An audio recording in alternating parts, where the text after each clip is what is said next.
Hello, everyone. A very good evening. It's a rainy Thursday here in Colombo. I hope everyone's enjoying the weather from all around Sri Lanka and the ones who are joining us from international scope as well. I welcome all of you to Why I Read segment organized by Pick a Book Sri Lanka. And my name is Ashin Sunivir Singha, but I'll be the host for this segment today. And when talking about Why I Read segment, I should also say this segment is done to bring forth iconic personalities who are readers. And I think we could all use some inspiration in knowing their stories and how they manage to be maintain be readers and also maintain their professional lives and their personal lives. And the icons we bring here, the guests, they're to express the impact reading has had in their respective careers and to elaborate how reading has improved their lifestyle in whole. Now, talking about today's segment, you are very well known about the guests we have invited today. None other than Dulith Herath. To introduce him a little bit before I say hello to him, he doesn't need an introduction. We all know him as a leading entrepreneur in the country who has made remarkable milestones in the globe as well. So he's the founder and chairman of cuprocker.com, and he's a co-founder of Grasshoppers, founder of Java Lounge, and founder of Global Shop, and he is also a Eisenhower Fellow. A very good evening to you, Dulith. How are you doing? Pretty good. I need a coffee right now. It's a nice gloomy weather for a coffee and a good read, actually. Exactly. I, of course, have my coffee with me. I'm sure it's a Thursday and everyone's just waiting to rush into the weekend. And on such a Thursday, we are having this conversation. Perfect weather, perfect. I wouldn't say perfect weather for a webinar, but everybody would prefer to just, go under the sheets and sleep. But rather, why not get some inspiration from someone known? Now, before we get into the conversation, Dulith, I would like to remind the audience we have today. If you have any questions as we go forward in the conversation related to today's conversation with Why I Read segment with Dulith Herath, you may send your questions. I can't promise that I'll ask all questions, but maybe I'll pick and choose and ask a few questions with, have a conversation at the end towards the latter part. Now with that, Dulith, to start the conversation. Now, when you say reader, when you say you're a reader, do you really say that you're a reader? So that's the dilemma I had when you tried to invite me. And, it seems to be a very, hardcore readers group wanting to get my feedback on reading. And I am not a heavy reader, but I do read, but I'm more of a technical reader. So from like childhood, most of my reading is, I would say 90% has been technical. People ask me, do you read biographies? I say, no. Do you read business books? Some say, not really. So the answer in general is like, not really, but let's get more into the discussion so I can tell you what I read. Yeah, sure. This is what's interesting. Like, this is why we invite different personalities from different areas of life to come and share. We've had people who were only into fiction, and we've had people only read newspapers and learn a lot, because this is all about, building a readers community in any area that you know. And now when it comes to your story, you say you're into technical, you're a technical reader. Now, do you remember the very first book that you read, and how old were you? Oh, so I'll tell you about the very first book that I read and has a effect on me kind of permanently. It actually has a scar on me on my hand here. It's a burn scar. Oh. So this. Okay. I'm interested to know. Yeah, how did that do, right? Yeah. So I think, since I was about 8 or 9 years old, I love scientific books. I wanted these experiment books, right? So if I get to go to the Vijayapa or anywhere, I dash to the Vidya section, right? The Vidya was this exact book's name was Vidya, right? So you must knowing it. So it's like, 50 experiments on that book. 50 different things, how to, send a balloon up in the sky, or how to, get, 10 light crackers to, blow up at once, things like that. And there was this, so I did all those experiments over and over and over again. I loved them. And there was this one experiment to find out whether your pastel chalk, how explosive it is. So to create kind of a minor bomb from it. So you put all your chalk into one little cauldron and you heat it up and you drop a match into it and it blows up. Okay. And it did that. And, I still have a big scar on my left hand and, out of that. And this is a result of reading. So when you ask me that, that's the first book that came to my mind. I did all those experiments. I still love that, that category of science experiment books. So that's your answer. Interesting. How old were you, Dulith, when you did that? I think, so I was about, 9 or 10 years old. So I remember building robots.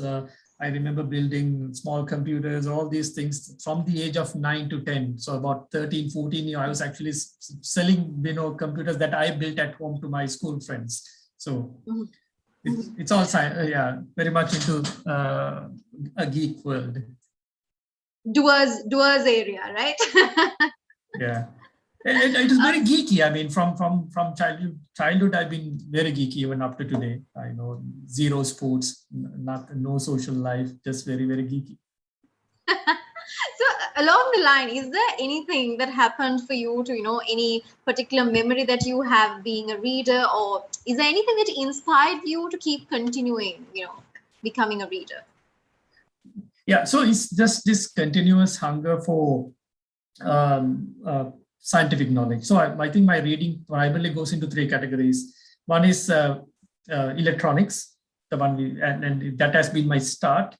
And then it really went into the computer science. So it was about the new languages, new tools, from magazines to all sort of computer science, right? So it's like if I walk into a bookstore, I just started dashing to the computer science books.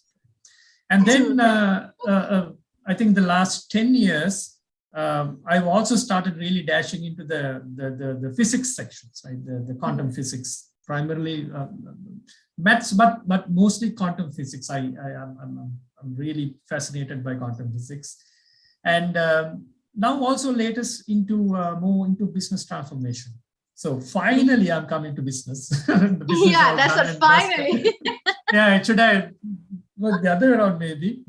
Finally, I'm coming to business and I'm starting to read more about business transformation because I'm more keen on, now I've already built my businesses, how to make this business last 100 years, like beyond me, beyond my second, third, fourth generations.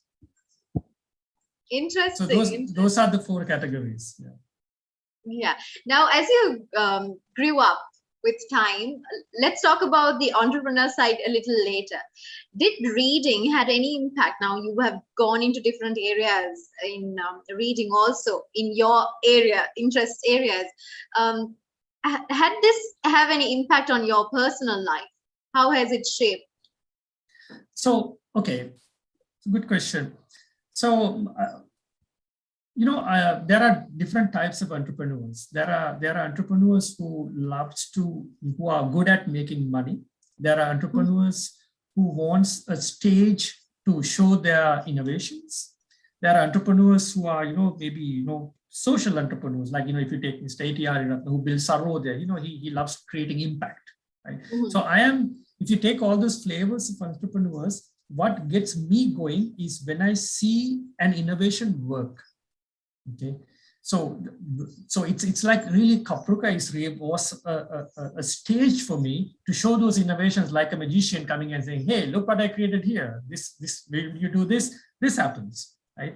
And if I take the inspiration for the knowledge for those experiments, they came from those readings. Okay, one book that always comes to my mind is there's this book called Don't Make Me Think. This is a 20-year-old book. It's published in 2020 by Stephen Kirk. It's still one of the best-selling books that tells you how to create websites that will prevent you from thinking too much during your entire checkout journey. Okay. So this is about how big your checkout button is going to be. Are you going to show a price and a discount price? The moment you show a discount price, you're making the customer think, okay, this is that. And the moment you give like 3 options instead of 1, you make the fellow think, right? You ask for 2 phone numbers at checkout, then 1 phone number, again, you make him think. right? This book really taught me how to simplify things and to, this was 20 years ago, right? Imagine 20 years ago, applying that kind of stuff into a e-commerce company here in Sri Lanka, where our e-commerce has not even started in India at that point, was a blessing, because, you know, I read that book, and I still, you know, I have a lot of respect for that book. It was, so there's one example. So that is how it has always helped me. The reading has helped me because of knowledge injection into me. And that knowledge injection gave me innovative capabilities to try this, try that on the stages that I've created, like Grasshoppers, Java Launch. So I've started about 9 companies up to today. Every one of them would have had some spark that came from a knowledge injection, right? So that's right. I'm just trying to visualize this whole thing for you. I don't know if it's clear. Yeah. I think you're a very good storyteller as well. We could just picture it all. And like you very well said, reading could be that knowledge injection that you give yourself. You mentioned that this is how the path came into business, and you know how you gave birth to all these entrepreneur inside you. But going back to the question a little bit, into a personal life, has it done any improvement? You know, have you felt anything good about reading personally, as keeping all your titles and business away as an individual? Unfortunately, the answer is no. It's a boring no. Yeah. You know, I think it's because of the type of books I read. Yeah. And I try to keep myself away from reading biographies. Okay? Right. Yeah. Why I do that is I'm afraid it will affect my authenticity. Right. So because the moment I read a great entrepreneur biography, I'm almost afraid that I might really like it too much, and I try to be like that person almost. Like, oh, this guy wakes up at 5 a.m. Yeah, he's a 5 a.m. person, and look what he has achieved. This is proof I may have. I go to bed at 4 a.m. Right, and so I wake up at I'm like the opposite of that 5 a.m. guy. So I have certain authenticities that I want to treasure, and I want to keep it to myself. So I avoid reading biographies. I avoid reading life advisories, etc. But there's one book, since you brought this up, one book that I want to bring up that I read and that has really helped me. There's a book called 5 Love Languages. Have you heard of that? Okay. Not really. Okay. So in this book, 5 really, will you repeat the name? 5 Love Languages. 5 Love Languages. Okay. Yeah, just look it up. It will come. It's by Gray Chapman. So there are sometimes some books fell in your lap, right? So this is a book. One of my good friends, he came and said, "Dulith, you got to read this," right? And gifted it to me. So it's on your lap now. You have to read it, right? Yeah. So it's one of those reads, and it talks really about how human beings use different types of languages to express their love. So I'll give you one example. My mother, she never said good morning to me when I was a kid. She came and kept the "Amen Tega." That is her good morning. Yeah. Okay. Yes, your tea. Now that's a type of a love language. Okay. And if you really read about these 5 love languages, it talks about how fathers express their love very differently from mothers. How women expect love simply from flowers and remembering an anniversary. So things like that, it really showed me, oh my God, how much I have not understood some of the love that I have received, you know, from my back childhood or from my friends, etc. Because I could translate it. Right? So that is one interesting book that, you know, changed my thinking. Our lifestyle. That's amazing. I actually remember when I finished that book, that same day I ordered flowers from Kapruka to my wife. I've been doing that, but that book told me, oh, look, there is some serious language issues here. So I'm going to. So I'm sure there's an improvement in personal life as a some effect from at least one book you read. I think your life comes in combination, right? Because you're a person who keeps thinking what can be done better and what's next in life. You always look forward to, as I have seen, your a personality who looks forward to do the next best thing and what's next, and you always crave and somehow get that done. So I think that's a balance that we have also seen in you, Dulith. Now, Thanks. since we are talking all about books today, I would like to also ask you the question: when you go to buy a book, what are the key things that you would look into? You mean like a physical paper book? You go into like a bookstore and buy, or that kind of, okay. Okay, let's talk about both as well. How do you really choose a book to read?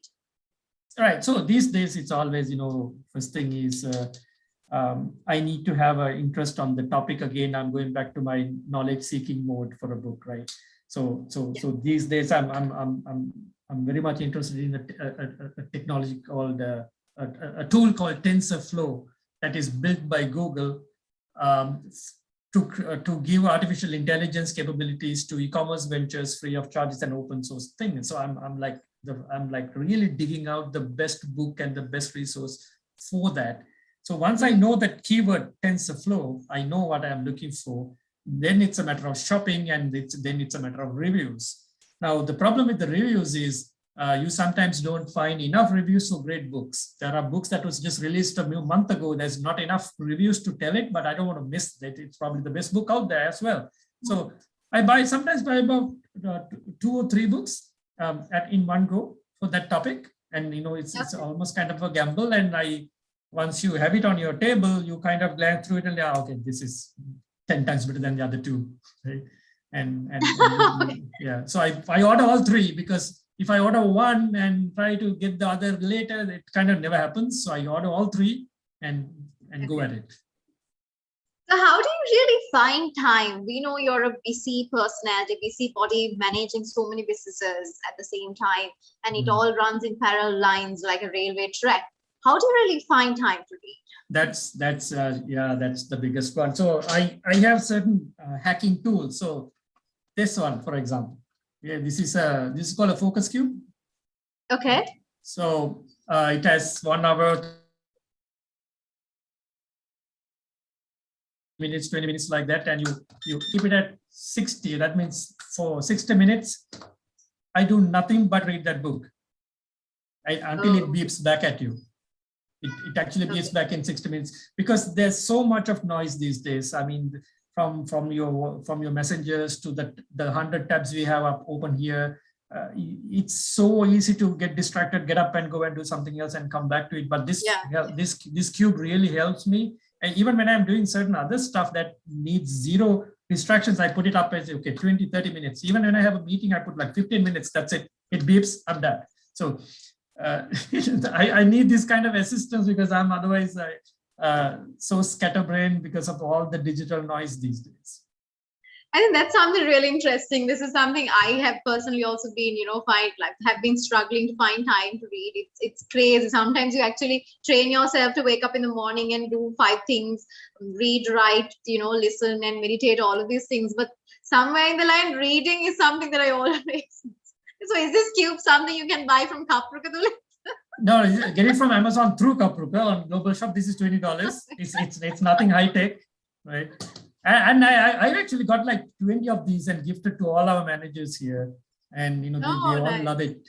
Yeah, and even if you're having like some meetings run for hours when it should be just 15, and they just start with this on, right? So so it's not only for reading.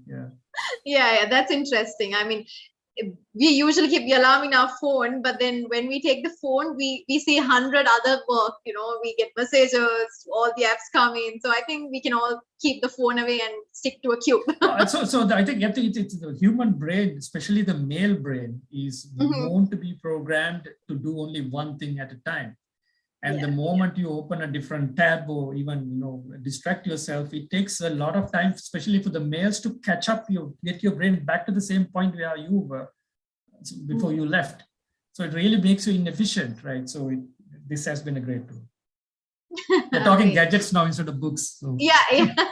No, but which helps reading, right? You get so this is honestly for everybody who keeps complaining that they do not have time to read, and how do you really find time to read? So I mean, these are alternatives and methods that you can try and test. So coming into the books that you have read, let's talk about, why don't you name your top 3 favorite books, Dulith? Okay. So that Don't Make Me Think is the book that really helped me to build corporate from that time by simplifying from the ground up. Mm-hmm. It's a book that I recommend, but yeah, I understand it's not for the masses, but it's something that I absolutely love and treasure. That's one book. And there's this another book called Competing Against Luck. Okay. It's Competing Against Luck by 2 authors. You'll have to Google it. I don't have the authors' names written here, but it will come up. It's a very well-known book. It really shows when you are building businesses, how much of luck is actually involved. Because we think, it's the idea, it's the amount of effort you put, it's the amount of that and this, but there's also a magical portion of luck that is needed.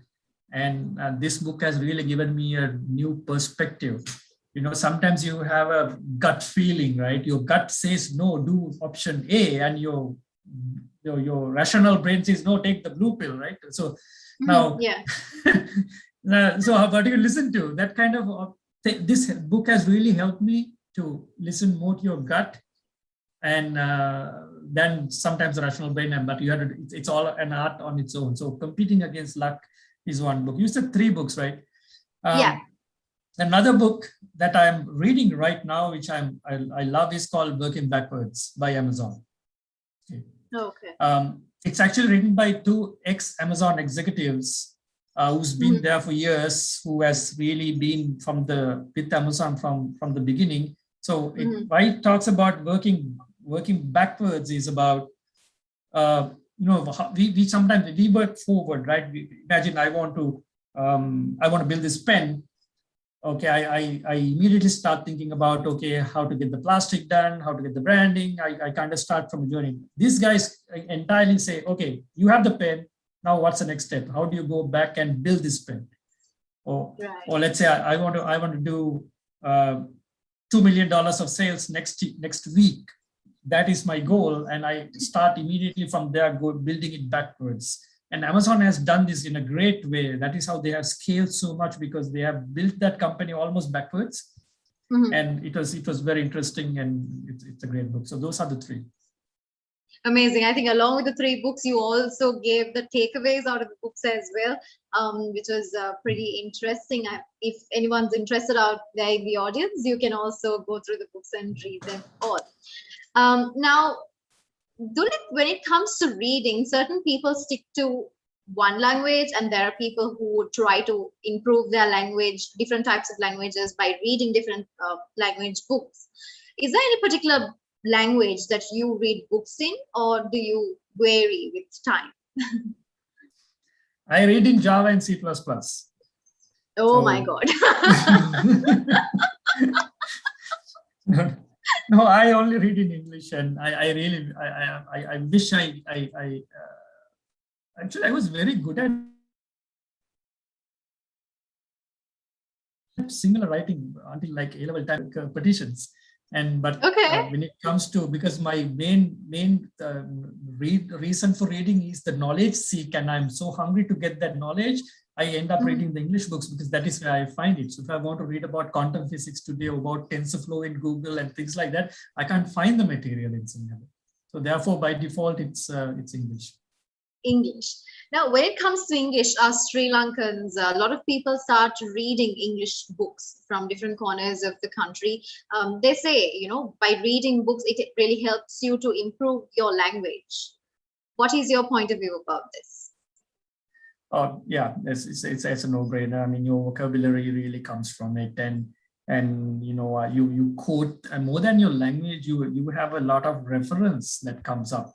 Like now, when I was trying to explain you about the backwards part on Amazon, building backwards, about 50 references came to my head that was in that book about use case scenarios of how they've done it. but we don't have time. I was almost tempted to bring one example and tell you quickly, but we don't have enough time today. So come. I mean, I want to hear. I want to hear. Why don't you put it out? Okay, so I'll put one out quickly about it's Yes, about now about that luck book that I spoke about, where you need like more than just studying, you need the luck also. There's this example about so the reference that came up was there was this yogurt company. This is one of the best yogurt companies in the world who've been trying to really improve their yogurt, and they hired all these professionals to improve it, and they still couldn't do it, and they couldn't really find a way to improve the yogurt. And when they did some certain studies, they really found that the reason why these yogurts were selling in the morning more than in the evening is purely because people who were commuting down that road across that yogurt shop was picking up that yogurt for the road, right? So they were really eating it on the road to skip breakfast and things like that. And so there are like very simple stuff like that you never think of, but it just works that way. And when you actually get into it, like, oh, this is why it has been working. It's kind of coincidence. Now we know why, right? So there are tons of examples like that. And so coming to the language, I mean, how it helps you is not only from words, you start thinking in examples, right?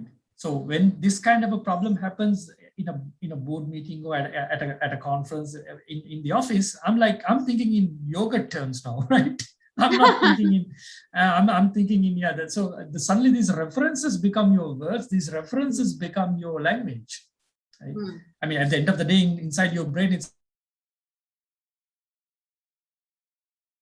symbols, right? It's not just words. So your vocabulary is also full of references. Like we say, the mind works in a very, mind does miracles when you actually imagine, and when you have a picturesque view about anything in your mind, you automatically try to, bring it out as an example and reference, and you recall it, and that's how you actually recall it. Yeah.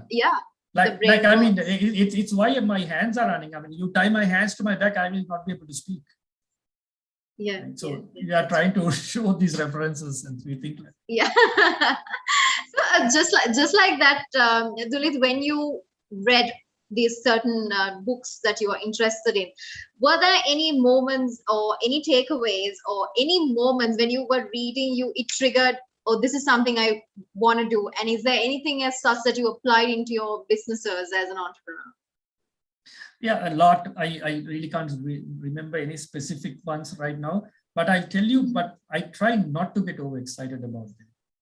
Okay. That is also very dangerous, especially when you're reading books that are very inspiring, almost too inspiring. And it tells you, look, this is the way to do it. And you just close the book and go do it because like it's so convincing. I like to sleep on it and think about it over and over before I actually go and implement such things, because my way may be different, and I need to let my authenticity dilute into these ideas that keep flowing in. So so the moment I find those paragraphs, I go, wow, that aha moment paragraph, I take a step back, right? Okay. and slow myself down and try to kind of almost flirt with it a bit and understand that I want to do this or not. Oh, nice. Okay. So on the same note, I would like to ask, now we have actually come to the latter part of today's discussion. I would like to just get your opinion. People say we have some part of the society who would like to just watch the movie and not read the same book. And there's the other part of the society who wants to read the book before they watch the movie. What type do you belong to? Just watch the movie, not read the book at all. Because I'm a time guy, right? So I want my time as much as possible. So actually, my reading's been almost somewhat replaced by YouTube, right? Yeah. So a lot of topics, I just YouTube it and get the best video and watch it for 6 minutes and get that dose instead of having to go through the book sometimes. So, think that's pretty interesting, and I am definitely loving this conversation today. It's a different view and different perspective coming into the table of pick a book. Bringing an entrepreneur who's not really into fiction and other areas of reading, but only into the technical areas, and has learned a lot and applied things into life and been successful. So this is an area for everybody who keeps saying they're bored or they don't have time. I think Dulith gave the option to that as well. Stop complaining, get into something that you are interested in. That's I think a good message that we are driving out, without just forcing yourself to read what everybody reads. Put yourself into some area that you like. On that note, as we have come to the closure of today's program, I would like to get a message from Dulith to the ones who are out there, probably we have two different communities here as well, ones who are avid readers and ones who are trying to become readers. What have you got to say to these people? So I think by design, humans are knowledge seekers. And even if you give a simple puzzle to a 3-month-old baby, or even unconsciously, the baby will try to put it together, right? And that's because we are really wired that way, to seek knowledge and go do great things. We are designed from the factory to do this, right? Mm-hmm. So I think we need to operate as we are designed, and we always will be always better. It's if you operate as you are designed. So it's a no-brainer that we should be knowledge seekers, and knowledge seeking can come from not only flipping the books, it can come from different sorts of media today, because information is just minutes away from or seconds away from you. So my message is always be with your antennas up, be knowledge seekers. Right, that's amazing. Now, coming out of being a reader as an entrepreneur, I'm sure a lot of people are definitely inspired by the way you have climbed the ladder of entrepreneurship and the ladder of success. What have you got to say to the entrepreneurs out there and the ones who are aspiring to become entrepreneurs? Any message? All right. So I would like to reiterate the fact that not to lose the authenticity, especially when your authenticity is very young. Imagine you are like in your early 20s and you are doing this startup, and you end up reading too many books and you kind of mess up your authenticity and try to be somebody else. That can be bad for you. So really try to understand your authenticity, protect it, and just support it with the material that you're getting, because the authenticity is what's going to create that culture of the company that you're going to create. So if you take an Elon Musk company today and a Jeff Bezos company, they are very different inside. The cultures are completely different, right? Yeah. So just like that, somebody in Sri Lanka that a Mallika company, that guy's company, he needs to filter and take and learn. This is not to say don't read anything, just keep your authenticity. It's not the thing. It's about you have to pick the right things and take your time without getting overexcited about certain things that you suddenly learn, and try to apply them because it has worked in other countries. So read cautiously. Thank you so much, Dulith, for that lovely message and for joining us on this lovely Thursday evening to have this discussion. I definitely enjoyed the conversation, and the pleasure and honor was all mine to have you today. Thank you so much. Thank you. With that, we have come to the end, and it's now time to wind off the session Why I Read. We had the segment with Dulith Herath, the founder and chairman of Cuprica.com, co-founder of Grasshoppers, founder of Java Lounge, founder of Global Shop. So this was an interesting conversation. I'm sure it's out of the box conversation, out of the box thinking, and pretty interesting. So if you love the conversation, if you love the session, put us a comment as well on Facebook as you're watching us live. And even if you watch later, let us know how the session went. So thank you so much to everyone who joined with us today from Why I Read segment with Pick a Book Sri Lanka. We shall see you soon with another segment. Have a good evening. Thank you. Bye-bye.